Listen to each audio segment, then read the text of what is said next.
The next day, I got to the front desk and suddenly the manager shoved me against the counter again and started yelling at me to get out, asking what a bum like me was still doing in the hotel. He said top executives were coming today to welcome important people and someone like me had no business being there. But he didn't know the important person he was talking about was me. Yesterday, I had arrived with an old worn-out suitcase carrying $10 million.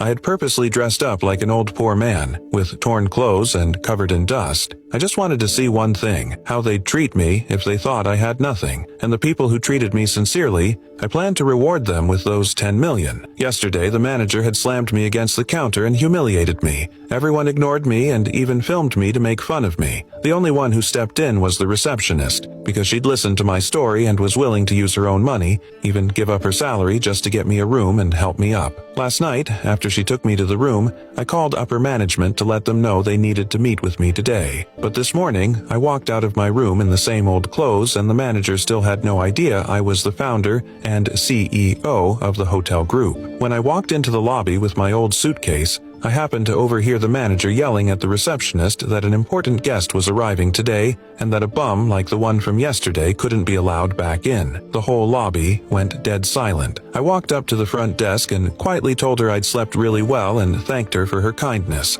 The manager saw me, lost it, and shoved me against the counter again, saying I should have left and asking how I dared show up again. Right at that moment, the entire executive team walked into the lobby. The manager panicked and started yelling at the security guards to drag me out the back door so management wouldn't see me. But someone from the executive team suddenly said, "Mr. Pierre." I looked up and saw my assistant had already arrived. When the manager saw the whole executive board bowing respectfully to me, he turned pale. His legs started shaking and he collapsed onto the floor. He finally realized the bum he'd humiliated yesterday was the important guest he was supposed to welcome. I looked over at the head of HR with a cold stare and calmly said, I didn't want to see that manager again. Then I turned to the receptionist and gently said, "Thank you, Lisa. When I was being humiliated, you were willing to sacrifice your salary to help an old man you thought had nothing." I set the old suitcase at her feet and told her to open it. She knelt down shaking, opened it, and when she saw the money perfectly stacked, she was completely stunned.